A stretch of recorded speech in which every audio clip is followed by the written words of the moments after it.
चीज उसको बुरी लगती है, और पूरी जिंदगी ये दोनों में से वो झूलता रहता है। बहुत मुश्किल है ये नियम में से मुक्त होना।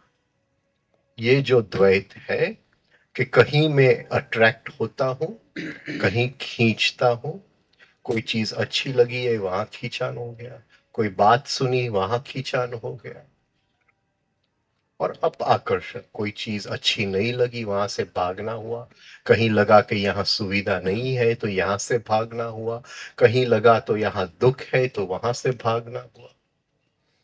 तो ये दो जो नियम है उसमें से मुक्ति कैसे मिले, और पूरी जो मुक्ति की यात्रा है अंत में ये दो नियम पे आके ठहर जाता है। अभी जो आकर्षण है वो मूलाधार चक्र में पड़ा हुआ है। तो आकर्षण के नियम से मुक्त होने के लिए हम अश्विनी मुद्रा करते हैं। अश्विनी मुद्रा फिजिकल भी है, साइकोलॉजिकल भी है, साइकिक भी है। जब साइकिक हो जाता है तो फिजिकल अपने आप छूट जाता है। स्थूल शरीर से शुरू करते हैं, धीरे धीरे सूक्ष्म शरीर तक वो अश्विनी मुद्रा हम ले जाते हैं। एक बार सूक्ष्म शरीर ने वो अश्विनी मुद्रा करना शुरू कर दिया, फिर स्थूल से करने की जरूरत नहीं। तो जहां जहां हमें आकर्षण होता है वो अश्विनी मुद्रा वहां काम आती है, क्योंकि ग्रेविटेशन जो है, गुरुत्वाकर्षण जो है, वो पृथ्वी का गुण है। और वो पृथ्वी में से हमें मुक्त होना है, पृथ्वी का जो खींचान है उसमें से हमें मुक्त होना है। ये नेचुरल चीज है, उस ऐसा मत समझना कि ये कोई बुरी बात है कि मैं यहां खींचा, यहां मुझे आकर्षण हुआ। इसमें कोई बुरी बात नहीं है, ये पृथ्वी का गुण ही है। और पृथ्वी तत्व मूलाधार में पड़ा है। अगर वो मूलाधार में जो नाड़ियां चलती है उसको अगर हमने कंट्रोल करना सीख लिया, तो जो चीज से हम आकर्षित होते हैं उस पल वहां रुकना शुरू हो सकता है।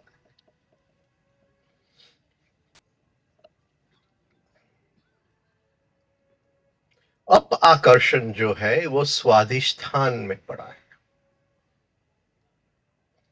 और अप आकर्षण जो है वो जल का गुण है, अपस तत्व का गुण है। जल को कहीं भी आप रखेंगे कि वो धीरे इकट्ठा हो जाएगा। हाँ, तो कोई चीज हमें अच्छी नहीं लगती है तो हम कॉन्ट्रैक्ट होते हैं, जैसे फ्रैक्शन है।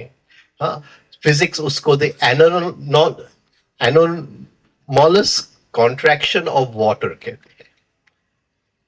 आई थिंक मेरा एग्जैक्ट, शायद मेरा प्रोनाउंसिएशन ठीक है कि नहीं, भूल गया। एनोमॉलस कॉन्ट्रैक्शन ऑफ वाटर, वो वाटर कॉन्ट्रैक्ट होता है 4 डिग्री और 1 डिग्री के बीच के जल में। एक कॉन्ट्रैक्ट क्या बोलता है उसको गुजराती में, वो सिकुड़ जाता है। इसमें एक सिकुड़ने की प्रक्रिया है। देखिए ये बहुत ही गहरी चीज है, क्योंकि जिस दिन भीतर भगवान दिखाई देगा वो भगवान प्रकाश है, हजारों सूर्य का एक साथ प्रकाश है।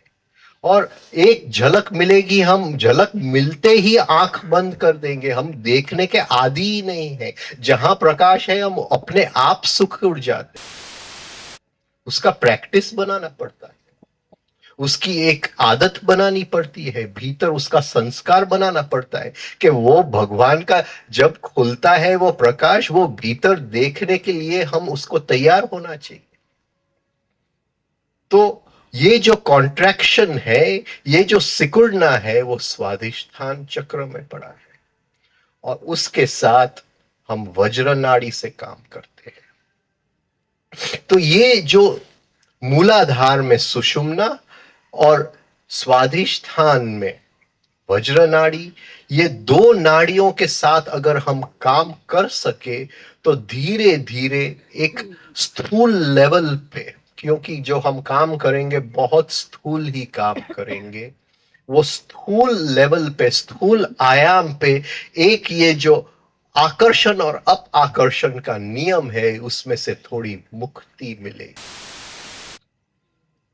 देखिए, जितने भी हम संत लोग कहते हैं, ऐसा मत समझना कि वो नियम से मुक्त है।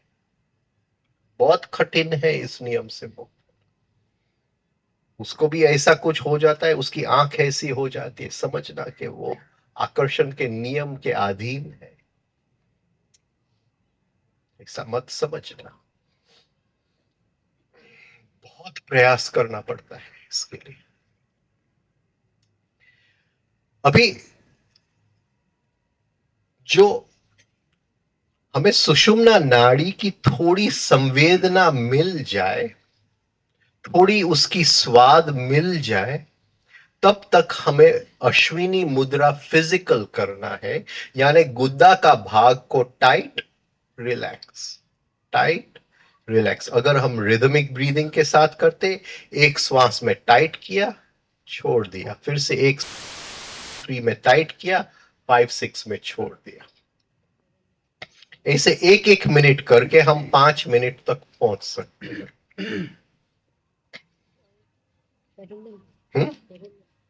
Not the perineum, the anus. Not the perineum, the anus. गुद्दा का भाग, शिवनी नहीं, मूलाधार। अच्छा, अभी दूसरी हम कर सकते हैं, वो वज्र नाड़ी के साथ कर सकते हैं। और वज्र नाड़ी का तब हमें सेंसिटिविटी होती है, उसका फीलिंग होता है, जब हम पेशाब करने को जाते, उस पल पे वो जो एक पल के लिए उसकी एक संवेदना हो जाती। अगर पकड़ सके तो पकड़ लिया, नहीं पकड़ सके तो गया। तो वो संवेदना हमें, हाँ, मैं पॉज की बात आज करूंगा, कल करूंगा। आज जरा फिजिकल लेवल, स्थूल लेवल से बात शुरू करते हैं, कल साइकोलॉजिकल लेवल में ले जाते हैं उसको।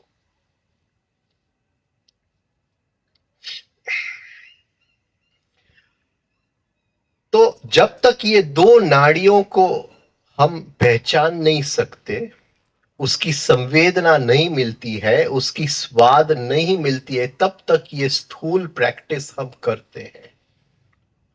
दिन में वर्षिणी मुद्रा का 5 राउंड किया, हाँ, जैसे पेशाब छोड़ने गए और वो रुका, पेशाब छोड़ने गए, रुका, फिर छोड़ने की जरूरत नहीं, भीतर ही कर लिया, पकड़ लिया वो अश्विनी, वो क्या, वज्रोली, वज्र नाड़ी को पकड़ लिया, छोड़ दिया, पकड़ लिया, छोड़ लिया, पकड़ लिया, छोड़ लिया।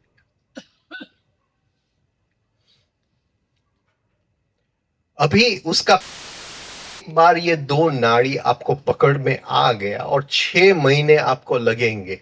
अगर आपने मन लगा के काम किया तो दोनों नाड़ियों को, हाँ, पकड़ने में आपको 6 महीने लगेंगे।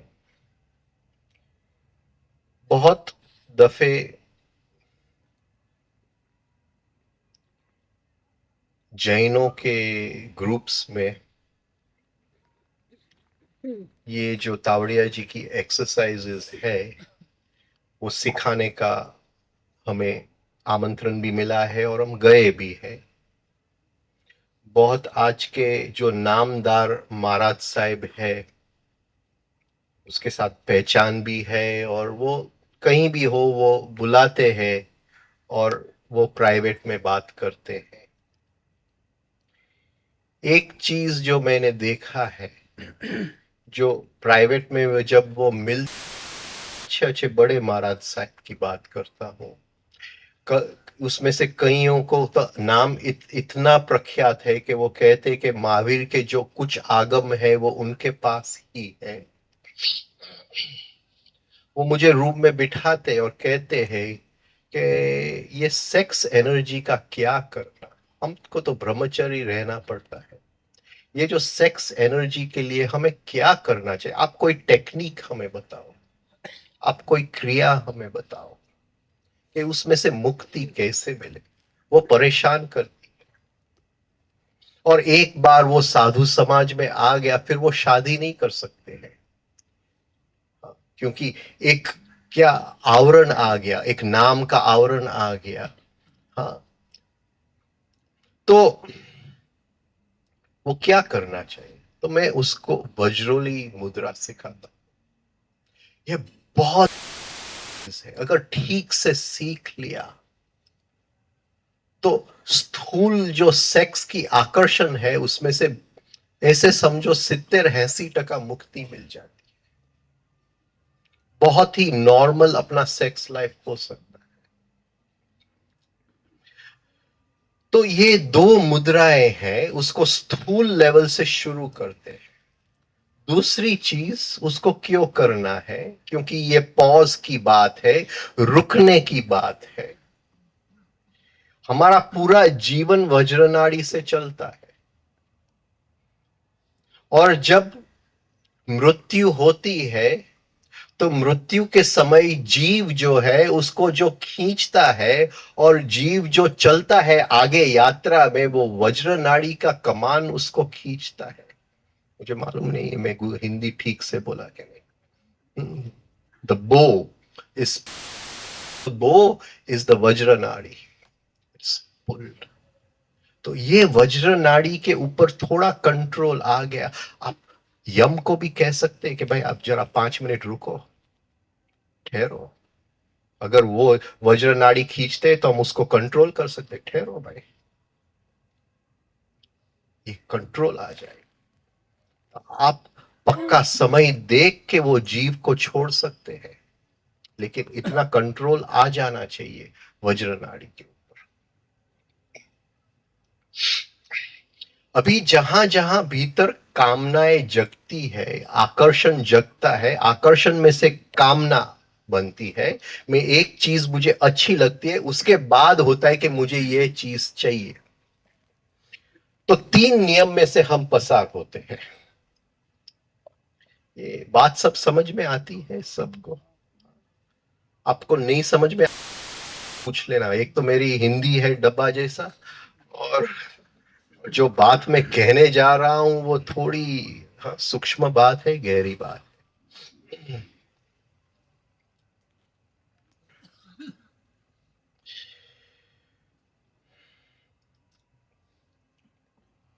हम 3 चीज में से पसार होते हैं।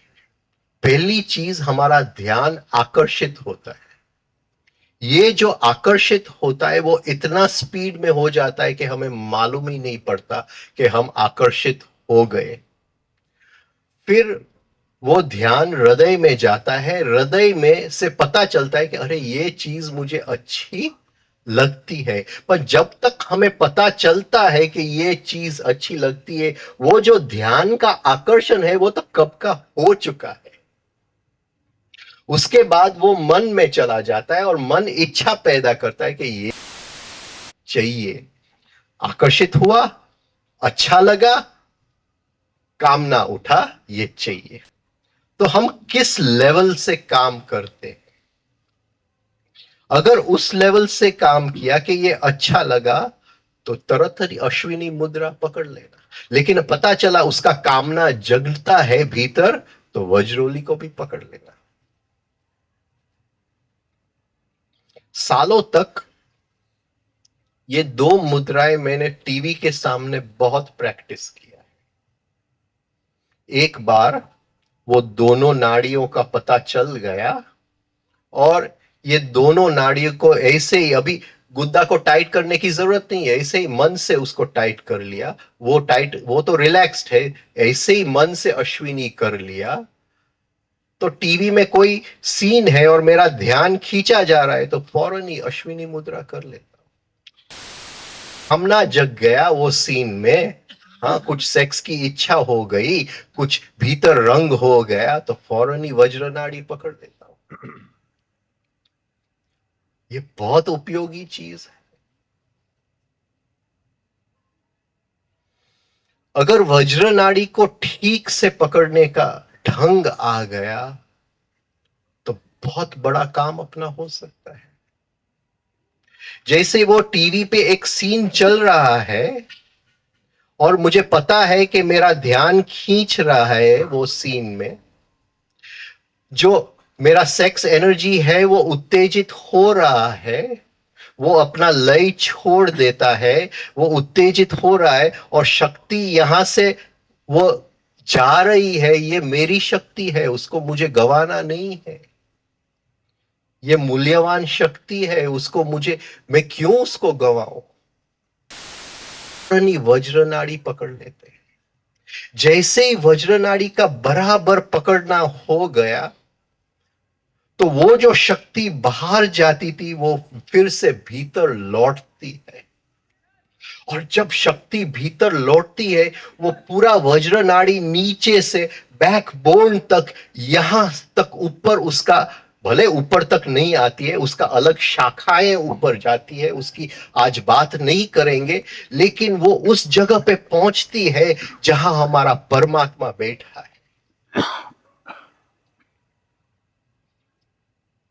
और अगर ठीक से वो वज्र नाड़ी को पकड़ लिया तो वो जो संवेदना की करंट है वो ऊपर तक यहां चढ़ती है और वहां से वो वापस जब आती है तो पूरा शरीर में एक ऐसा रोमांच पैदा हो जाता है, जैसे कि आम आदमी जो सेक्स में उतरता है और उसको जो रोमांच है, एक बहुत मुलायम, बहुत अलग किस्म का एक रोमांच आ जाता है। पूरा शरीर और नाड़ी में एक ऐसी शांति फैल जाती है। ये करने जैसा है। तो शुरुआत कीजिए प्रैक्टिस फिजिकल स्थूल लेवल से। 6 महीने तक वो बराबर उसका स्वाद पकड़ लेना वो वज्र नाड़ी से। फिर जहां आपको प्रैक्टिस करना है, मैं तो सोचता हूं टीवी जैसा कुछ नहीं है, टीवी सबसे अच्छी जगह है। और कोई भी सीन से भागना नहीं कि ये सीन खराब है। जितना भी खराब सीन है वो उतना अपने लिए अच्छा है, क्योंकि शक्ति अगर बाहर जाती है तो वज्र नाड़ी को पकड़ के शक्ति को वापस लेके आओ। बच्चों को ये सिखाओ, बच्चों को मत सिखाओ कि टीवी बंद कर दो। शक्ति के ऊपर कंट्रोल कैसे आ जाए वो बच्चों को, हमें मोरालिटी नहीं सिखाना है बच्चों को।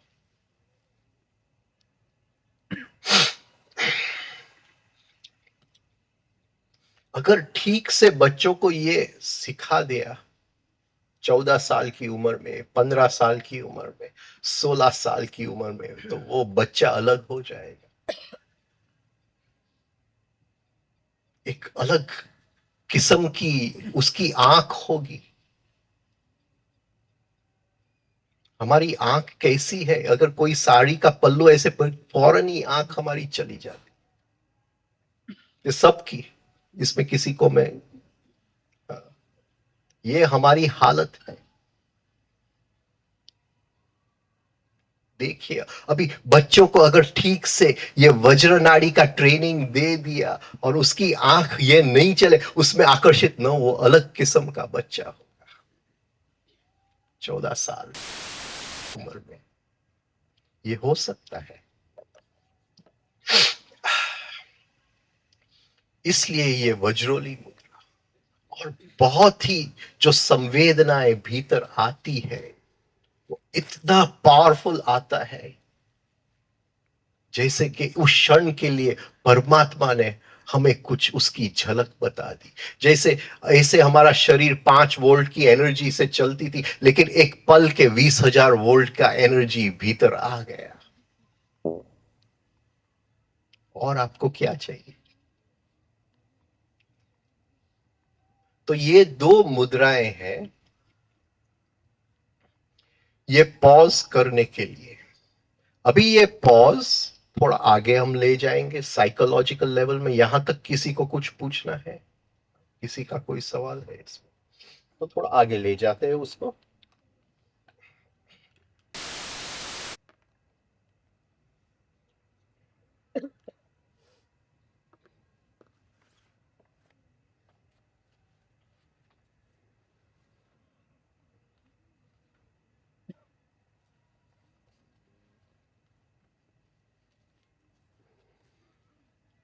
अभी हमें क्या करना है।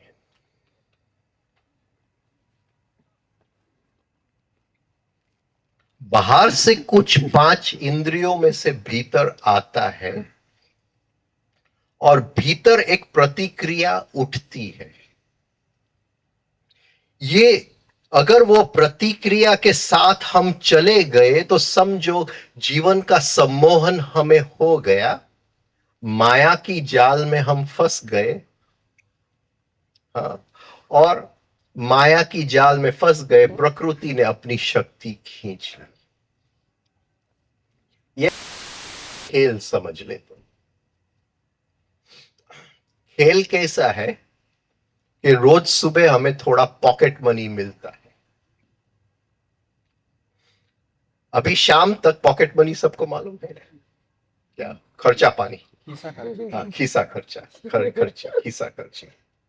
हाँ, सुबह हमको थोड़ा पॉकेट मनी मिलता है।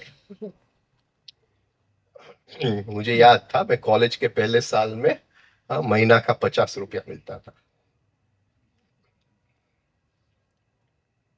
फिर धीरे धीरे बढ़ता गया।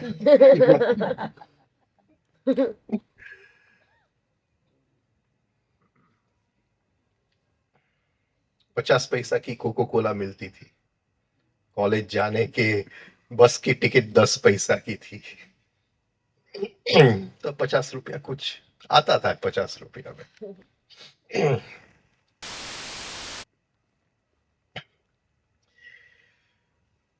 अभी ये जो हमारी पॉकेट मनी है, जो सुबह हमको मिली है, उसके ऊपर किसी की नजर लग गई है। वो हमसे वो चुरवाना चाहता है, चुराना चाहता है। वो किसकी नजर लग गई? प्रकृति की नजर लग गई। प्रकृति की क्यों नजर लग गई उसके ऊपर? क्यों नजर लग गई? कौन कह सकता है क्यों नजर लग गई?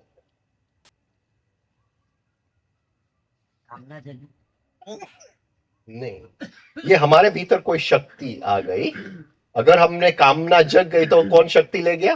प्रकृति ले गया।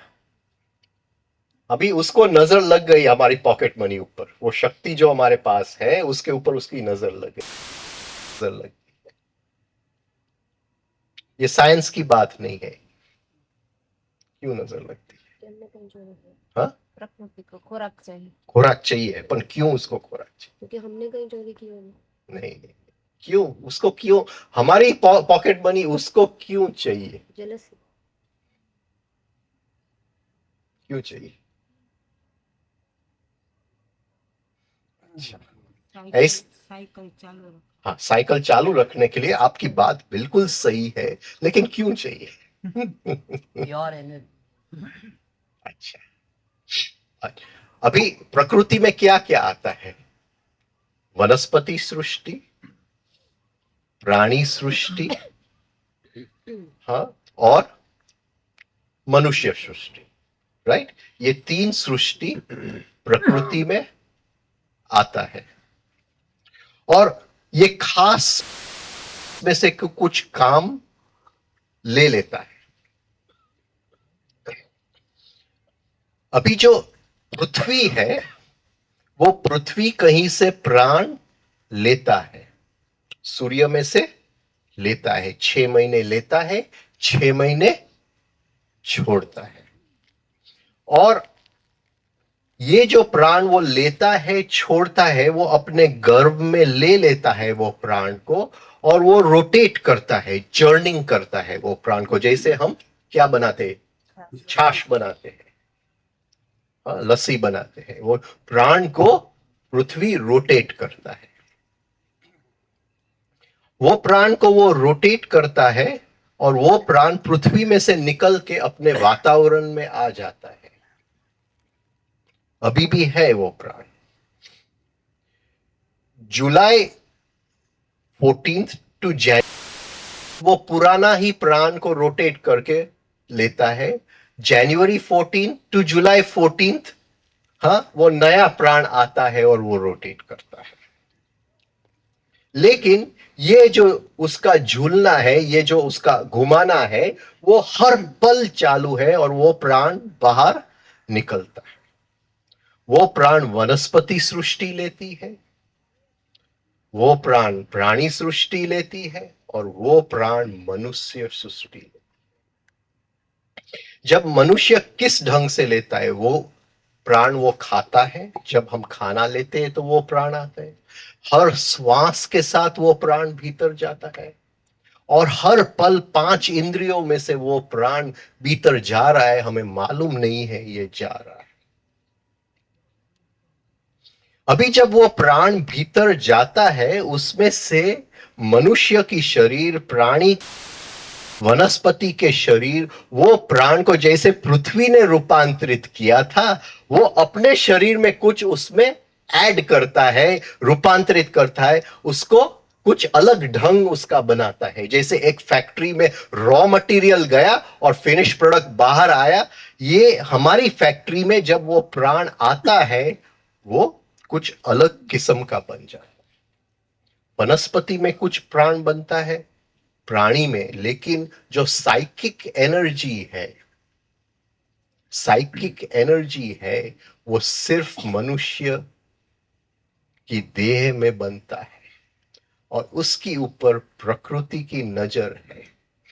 अगर वो शक्ति प्रकृति ने हमसे छीन ली, तो वो जो शक्ति है, जो हमने पृथ्वी से लेके हमारे शरीर में उसको रूपांतरित किया, हमारा लेबोरेटरी में उसको घुमा दिया, वो शक्ति प्रकृति ने हमसे ले लिया, तो प्रकृति में कहीं भी कितने भी जगह है जहां अभी जीवन नहीं है, शायद वो जगह पे जीवन आ सकता है।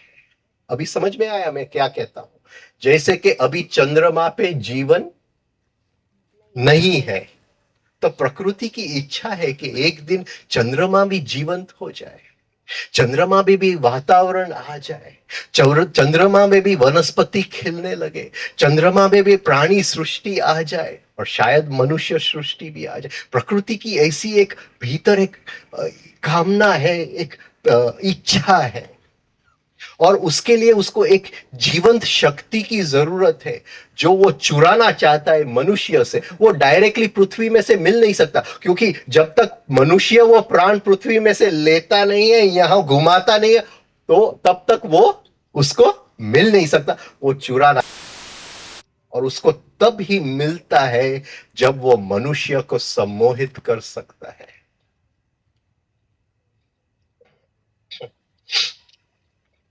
इसलिए प्रकृति की हर पल ये इच्छा है कि वो प्राण हमसे चुरा ले, और हमें प्रकृति से अगर हमें जागना है, तो वो सम्मोहन में से जागना है, और प्रकृति की प्राण हमें चुराना है। ये एक गेम है, ये एक क्या है, खेल चलता है प्रकृति और मनुष्य के बीच, और हर पल प्रकृति जीत जाती है। उसको थोड़ा प्राण की जरूरत पड़ी, आपको फोन आ जाएगा, अरे आपका बच्चा स्कूल में गिर गया है, आप फौरन ही सम्मोहन में आ जाएगा, अरे एकदम इरिटेशन आ गया, गुस्सा आ जाएगा, कौन उसको ले गया था स्कूल, ये गया, शक्ति सब प्रकृति ले गई। फिर से प्रकृति की इच्छा होगी, थोड़ी शक्ति चाहिए मुझे उनसे। हाँ, अभी घर में शांति से बैठे, अभी बीवी आएगी, अरे ये तुम्हारा सब चीज इकट्ठे क्या, ये सब ठीक से रखा नहीं है, तुम गंदा ही रहता है। हाँ, बहुत बार भाषण देते हो, यहाँ तो कुछ भी नहीं है, कोई तुमको बुलाओ, तुम जो लोग तुमको सुनते हैं, जरा तुम्हारे रूम में बुलाओ उसको, देखने के लिए कैसे रखते हो तुम सब चीज, पता चले। और भीतर गुस्सा आ गया, प्रकृति काम कर गई, अपना ले गई अपने से। हर दांव प्रकृति जीत जाती है, और दांव सुबह से शाम तक चलता रहता है। अगर दांव हम एक दांव भी जीत गए, तो समझो कि प्रकृति से हमने खर्चा पानी अपना ले लिया, शाम तक सोने गए, तो जो सुबह 50 रुपया लेके निकले थे, शाम तक 55 हो गया, तो समझो साधना हो गई। और सुबह निकले थे, शाम तक 0 हो गया, तो समझो हाँ, प्रकृति सब छीन के ले गई। इतनी बात है, साधना और कुछ भी नहीं है। It's a game between nature and man. कौन जीतता है? और हर पल कहीं से भी दाव, क्या वो पासे क्या बोलते हैं उसको, युधिष्ठिर भी हार गया था। युधिष्ठिर भी हार गया था, और ऐसा हार गया कि 12 साल का वनवास करना पड़ा। ऐसे मत हारना। लेकिन हर पल वो पासा फेंकती है, और हर पल हम हारते हैं। सुबह तो थोड़ी शक्ति लेके जगते हैं, थोड़ा हमारा पॉकेट मनी है, सुबह 12 बजे तक तो कुछ भी बचता नहीं है। फिर तो बाकी का दिन चल रहे हैं। यहाँ उधार तो मिलता नहीं है, कोई बैंक नहीं है देने के लिए। अभी ये जो बाहर से समाचार आया, आपका बच्चा गिर गया है स्कूल में, ये बाहर से समाचार आया, थोड़ा रुकना, थोड़ा रुकना। लेकिन भीतर रिएक्शन आता है, इस बीच हमें कुछ खड़ा करना है कि वो रिएक्शन इतना ना आ जाए कि हम सम्मोहित हो जाए और प्रकृति हमसे छीन ले। बस इतना अगर हम कुछ वहां रुक सकते, उसको हम कहते हैं पॉज। धावड़िया जी ने नाम दिया उसको पॉज।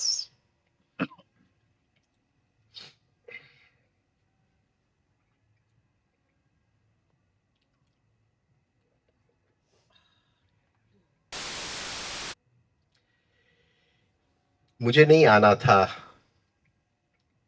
ऋषिकेश। ऐसे मेरा बच्चा 12 कक्षा में है, तो सोचा कि वो अकेला रहता है, तो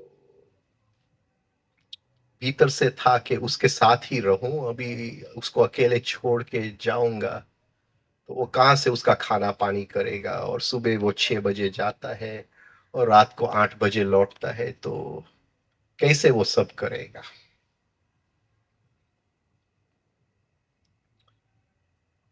तो ऐसा एक था कि मुझे नहीं जाना है, फिर भी सब मित्रों को कह दिया था कि भाई आ रहा हूं, और मित्रों ने मेरे पीछे अपना भी टिकट लगवा दी, तो सोचा कि चलो अभी जाना ही। जीव यहां नहीं था, जीव वहां था।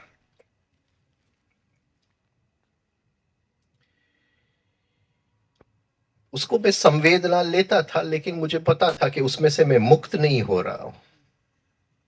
वो था, हर क्रिया के पीछे जैसे पर्दे के पीछे कुछ होता है, तो ऐसा एक ध्यान की, क्या है, एक ध्यान की किरण वही थी कि वो क्या कर रहा होगा। देखता था, और मुझे पता था कि उसके साथ मैं झगड़ तो नहीं सकता हूं, उसके साथ लड़ाई तो नहीं कर सकता हूं, उससे भाग भी नहीं सकता, उसको देखना पड़ता है। और कहीं मौका आ जाता है और उससे मुक्ति मिलती है, उसका दृष्टा हम बन जाते हैं। दृष्टा बनने की कोशिश नहीं कर सकते, सिर्फ वो चीज को धारण करके रख सकते हैं। वो आएंगे, मैं एक के बाद एक वो स्टेप बताता हूं, ये थोड़े आपके।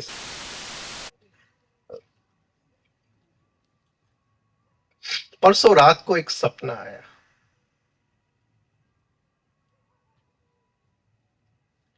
और सपने में, रात को नहीं आया, सुबह आया जब मैं वापस सो गया था।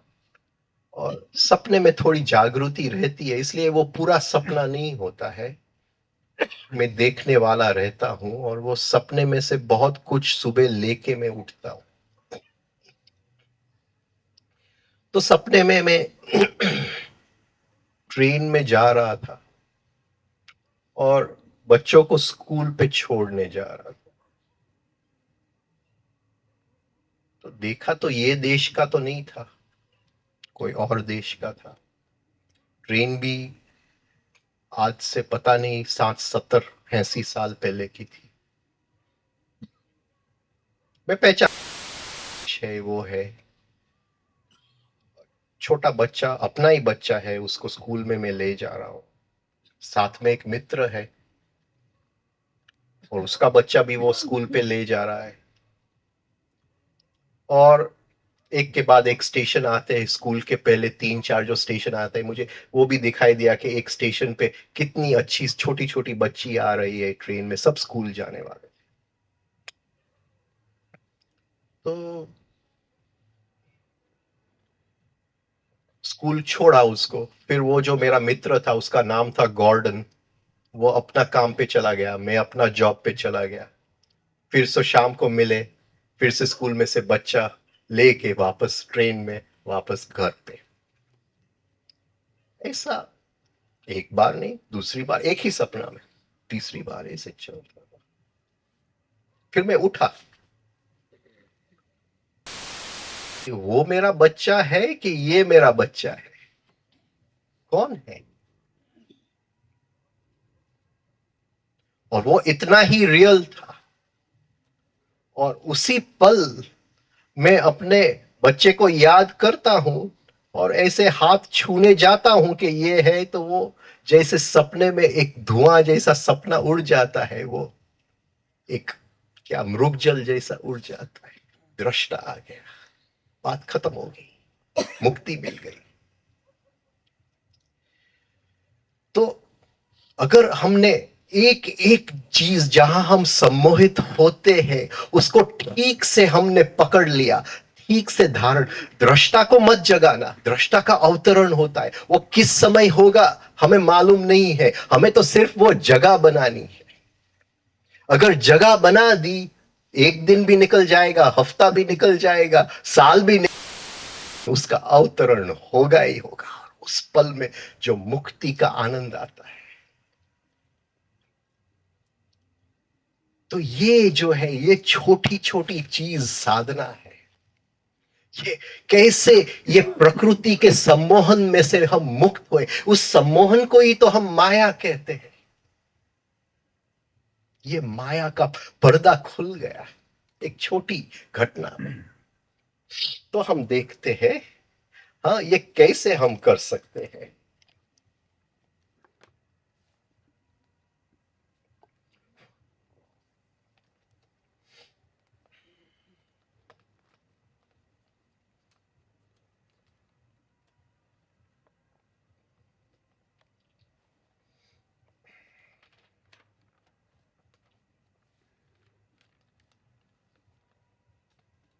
अभी तावड़िया जी कहता है,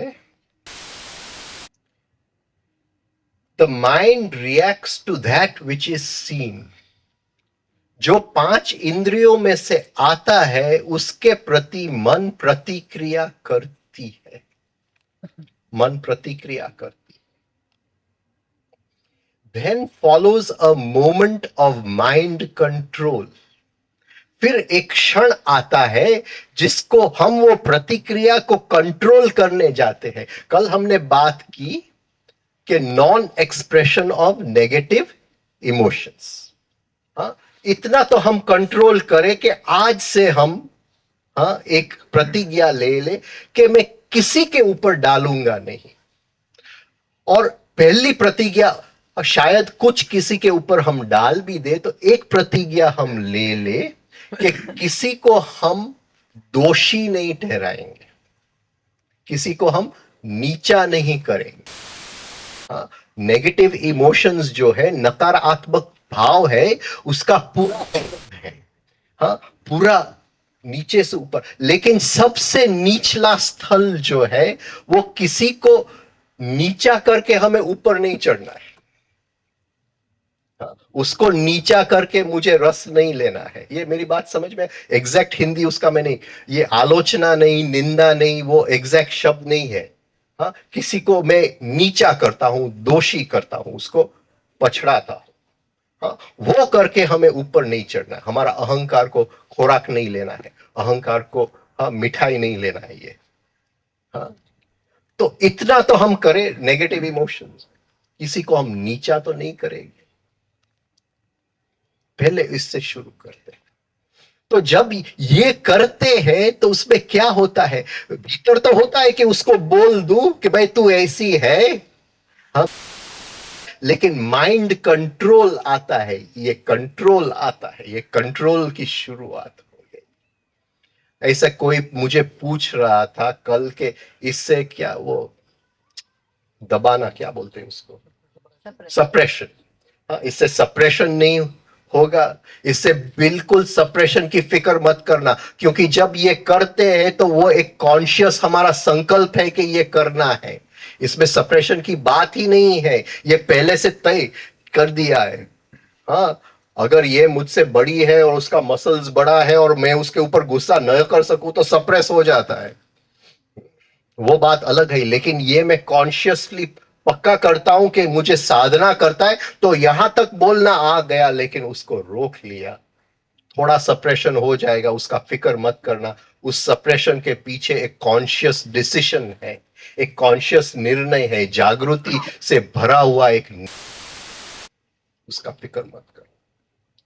तो ये पहला कदम है। अभी ये करते करते हम उस जगह पे पहुंचना है कि बाहर से कुछ अंदर आया और भीतर से कुछ प्रतिक्रिया जगती है और बराबर बीच में हमें रुक जाना है। वो कैसे रुकेंगे वहां, कैसे रुकेंगे? इसको कहते हैं पॉज, स्टॉप, स्टैच्यू। अभी मैं बोलता हूं स्टैच्यू, तो आप क्या करेंगे? स्टैच्यू जिस हालत में हो, जैसी हालत में हो वहीं रुकना है हमें। लेकिन ये तो स्थूल शरीर का रुकना हुआ, इसका रुकना कैसे करेंगे? हाँ, ये मन का रुकना कैसे यहां तो विचारों की गति धड़ धड़ चलती है, और जब किसी के ऊपर गुस्सा आता है, इरिटेशन आता है, तब तो और ज्यादा स्पीड में विचारों चलते हैं। तो कैसे वहां स्टैच्यू हो जाएंगे? बोलो, ये एक बार तो लिया है, एक बार तो ये लिया है, कैसे वहां स्टैच्यू हो जाएंगे? हाँ, कैसे? दृष्टा नहीं, दृष्टा का तो हमें राह देखना है, वो आएगा। दृष्टा नहीं, क्या करेंगे हम, क्या करेंगे? हाँ, no no no, statue, statue, statue means जहां हो वहां रुकना। इसमें क्या अलाउड नहीं है? आपका पैर ऐसे हवा में है तो उसको, हाँ, हवा में ही रखना पड़ेगा। आप गिर जाओ तो गिर जाओ, ठीक है? स्टैच्यू यानी स्टैच्यू। अभी ये बाहर की स्टैच्यू एक चीज है और भीतर की स्टैच्यू अलग चीज है, तो भीतर का स्टैच्यू कैसे करेंगे? No judgment. Right, no judgement, just give me the right. जो पहला विचार आए वो पकड़ लेना। हाँ, हाँ, बात खत्म हो गई।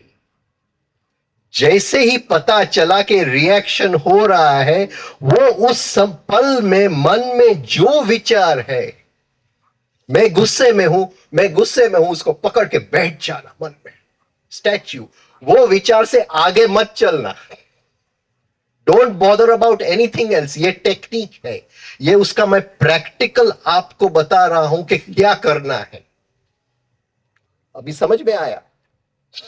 एक लड़की दिखाई दी, काम वासना जगा, डोंट बॉदर के ये काम वासना का विचार है, उसको पकड़ के रखो। स्टैच्यू, जाग गए, पकड़ के रखो। काम वासना में मैं हूं, मैं हूं काम वासना में हूं, पकड़ के रखो उसको। स्टैच्यू, आगे मत जाना। बहुत कठिन है, बहुत कठिन है। सतत बोलना पड़ेगा। Thought, thought, thought.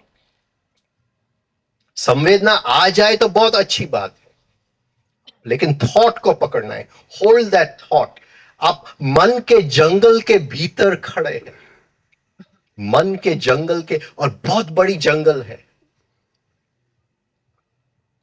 जंगल का नियम मालूम है सबको? बार बार बोलेंगे। भीतर बोलना, बाहर जोर से मत बोलना। यार मैं काम वासना में हूं। जो विचार है वो ही पकड़ के रखना। वो ही पकड़ के अंदर बोलना है तो बोलो, उसका मतलब, लेकिन मन के अंदर स्टैच्यू हो जाओ। बोलेंगे तो ही दूसरा नहीं आएगा, ऐसा भी होगा। हाँ, कोई बात नहीं, बोलो, लेकिन यहां स्टैच्यू हो जाना। दूसरा विचार को आने मत देना। शुरुआत में लेकिन जैसे ही थोड़ा प्रैक्टिस करेंगे, अभी फिर स्टैच्यू करते हैं तो क्या होता है? स्टैच्यू करते हैं तो क्या होता है? हाँ, स्टॉप। फिर मैं अभी स्टैच्यू में हूं, ये अभी स्थूल शरीर की बात करते हैं। स्टैच्यू तो क्या होता है? स्थिर हो जाता है। पहली चीज क्या होगी? जहां कीड़ियां नहीं चढ़ती थी, हाँ, वहां चढ़ने लगेगी। जहां मक्खियां नहीं बैठती थी, वहां बैठने। ऐसा मत सोचना कि ये फिजिकल बात है, वो भीतर की भी यही बात है। भीतर की यही बात है। अरे अब तक तो पूरा दिन में कहीं भी मैंने खुजली नहीं किया। अगर आप बोलो अभी स्टैच्यू, तो 1 सेकंड में अभी यहां भी खुजली आने लगेगा, वहां भी खुजली आने लगेगी। ऐसे मन में खुजली आ जाती, खुजली आ जाती है, वो रोकना वहां बहुत कठिन है। मक्खियां बैठने आ जाती है, मच्छर आ जाते हैं, क्या करेगा?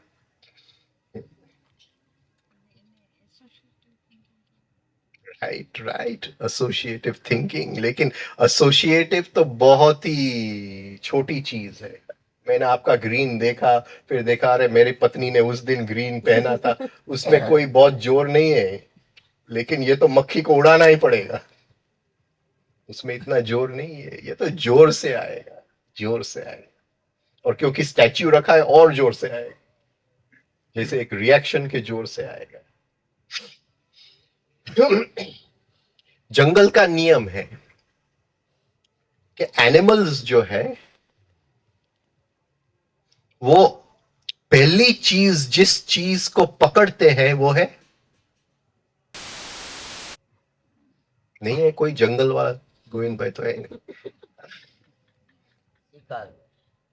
नहीं, सिंह बैठा है अपने शिकार की, वो बैठा है, वो प्रतीक्षा में है। हाँ, शिकार की प्रतीक्षा में है। तो उसको कैसे पता चलेगा कि ये मेरा शिकार है? कलर से पता चलेगा, सुगंध से पता चलेगा, किस चीज से पता चलेगा? Movement, movement. वो सब प्राणियों जो है, वो सिंह आया है, वो सब प्राणी स्थिर हो जाएंगे, कोई हिलेगा नहीं। ऐसे हम बच्चे थे तो ऐसी कहानी आती है कि एक सिंह के 2 आदमी जंगल में गए, और एक सिंह आया, एक ऐसे स्थिर होके लॉग बन के, क्या बोलता है, लकड़ा बन के सो गया स्थिर। तो उसको सिंह आया, ऐसा ऐसा करके चला, और दूसरा जो भागा उसके पीछे सिंह भागा। ये कहानी मालूम है आपको? हम बच्चे थे तब आता था पढ़ने में। बहुत ही अच्छी कहानी। तो ये हमें स्टैच्यू यानी स्टैच्यू, क्योंकि ये क्या होगा कि ये सब प्राणी है, ये सिंह बैठा है, देख रहा है कि पहला हिलन चलन कौन करता है। जैसे ही एक खरगोश ने हिलन चलन किया, या एक मृग ने हिलन चलन किया, गया। अभी आज उसकी मृत्यु है, गई, फंस गई, शिकार बन गया। ऐसे ही मन में है, लेकिन मन के भीतर हम खरगोश तो एक ही है, बाकी सब सिंह है। बहुत ही स्थिर रहना पड़ेगा, बाकी खा जाएंगे हमको। कितने विचारों आएंगे, कितने विचारों आएंगे, लेकिन हम तो लास्ट ही विचार पकड़ के रखे। विचार आएंगे कि आपको उसको टेलीफोन करना है, बिजनेस में ये काम बाकी है, बच्चों का स्कूल बस आया है, ये है वो है। बस लास्ट विचार, स्टैच्यू को मत जाने देना। ये टेक्निक है। ये करोगे कि कोई भी मेडिटेशन करने की जरूरत ही नहीं। ये करने के लिए रिदमिक ब्रीदिंग जरूरी है, क्योंकि अगर उस समय आपका श्वास लय में है तो इतना ब्यूटीफुल स्टैच्यू रहेगा, इतना ब्यूटीफुल स्टैच्यू। बस ये, इसके अलावा क्या साधना है?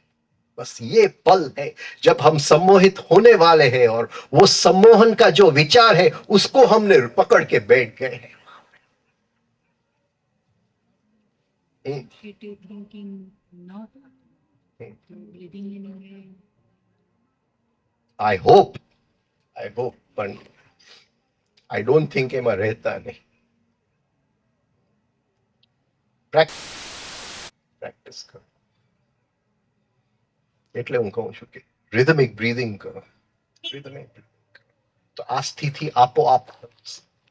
અને આ સ્થિતિનું પ્રેક્ટિસ કરવા જશો તો એક જિંદગી ટૂંકી પડી જશે. શ્વાસમાં લય હશે તો એટલું બ્યુટીફુલ આ સેલ્ફ ऑब्जर्वेशन થશે. એટલી सरलताથી થશે. इतना सरल हो जाएगा. इसलिए बहादुर सिंह क्लास चलाता है, उसका उपयोग करो. रोज सुबह क्लास चलाता है. तो वो सिर्फ वो लय सीख लो, वो इतनी काम की चीज है.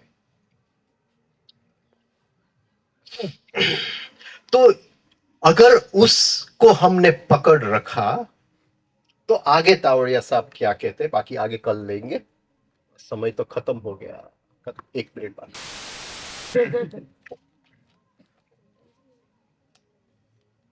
Then ensures a moment wherein the mind stuff responds to both these factors.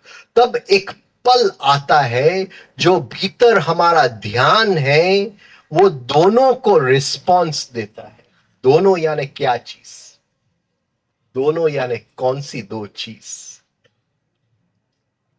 एक चीज जो हाँ भीतर से प्रतिक्रिया उठी है और दूसरी चीज वो प्रतिक्रिया को रोकने की कोशिश कर रहे हैं. ये दो चीजें जो प्रतिक्रिया उठी है उसको तावड़िया जी ने नाम दिया है कंट्रोलिंग फैक्टर. और जो हम कंट्रोल करने जाते हैं उसको कहते हैं माइंड कंट्रोल. ये मन में ही हो रहा है. ये मन में ही हो रहा है. और दोनों में खींचातानी हो रही. यहां होता है यार उसको बोल दू नहीं. फिर से कोई विचार आएगा कि उसने तेरे साथ कितनी दफे ये एक चीज, ये दफे तो तेरे को बोलना ही चाहिए. स्टैच्यू मैं गुस्से में हूं. स्टैच्यू मैं गुस्से में हूं. वो विचार को जहां जाना है जाने दो. दूसरा विचार आएगा उसको आज नहीं बोलेंगे तो कोई और आपको कल मूर्ख बना के ले जाएगा. Statue statue. ये समझ में आया है मैं स्टैच्यू क्यों बोलता है? एक पे आध एक विचारों और भीतर तो कितने दलीलों आएगी, कितना होगा, सबको ध्यान मत देना. लास्ट विचार हम जहां स्टैच्यू बन के बैठे थे उसको स्टैच्यू पकड़ लेना. और ये खींचातानी होगी और शुरुआत में बहुत से टाइम हम युद्ध हार जाएंगे, कौरव सेना जीत जाएगी. कोई बात नहीं, फिर से मौका तो आने वाला है. सुबह से शाम ये खेल तो चलता ही रहता है. करना, हार मत जाना. फिर से मौका आ जाएगा. फिर से खींचातानी हो. अभी इस खींचातानी में क्या होता है हाँ हम कल देखेंगे इसमें. फिर आगे जाते कब वो साक्षी का अवतरण होता है. ये पूरी एक भीतर मन के अंदर ये प्रोसेस है. अगर आपने ठीक से कर लिया तो वो साक्षी बहुत दूर नहीं है, वो अवतरित होगा ही होगा. ठीक से खाली जगह बनाने की बात. Okay, thank you, good night. Please get.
ઓલા હોય ને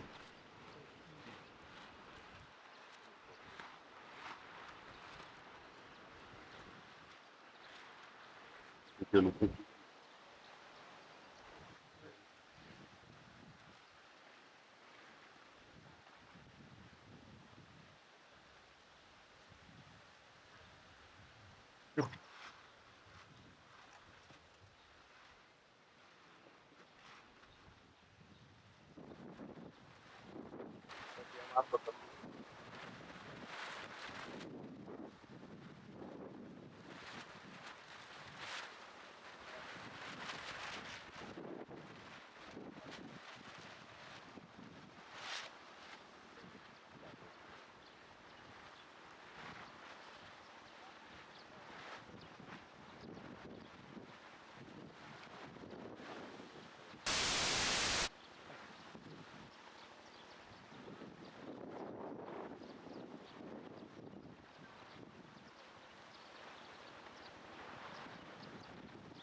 ये उसको प्लेट कर रहे हैं ये उसको प्लेट कर रहे हैं इसके अंदर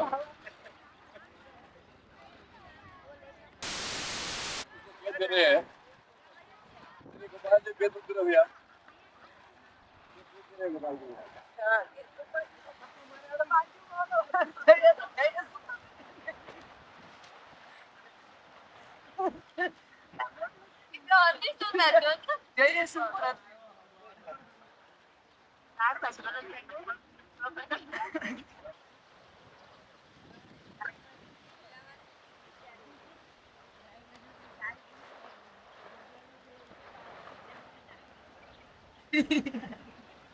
की बरसात नहीं आई है की बरसात नहीं आई है वो चाय की बरसात नहीं है नहीं है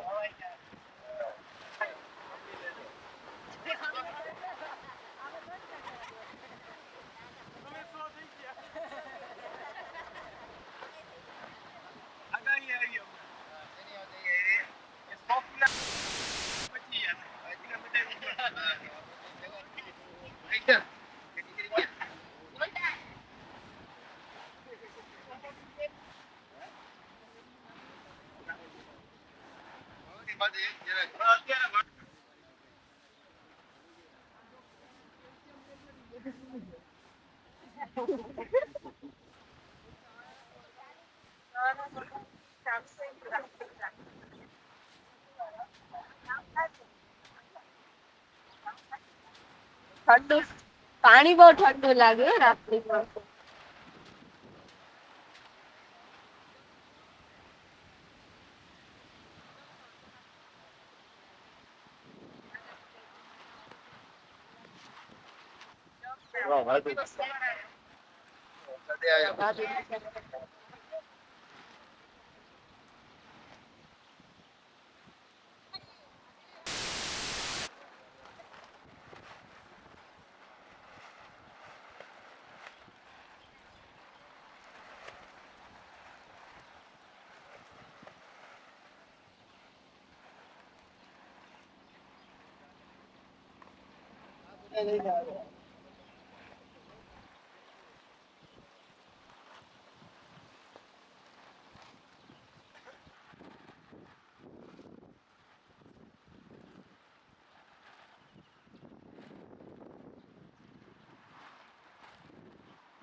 મૂકવું હોય તો મૂકવું.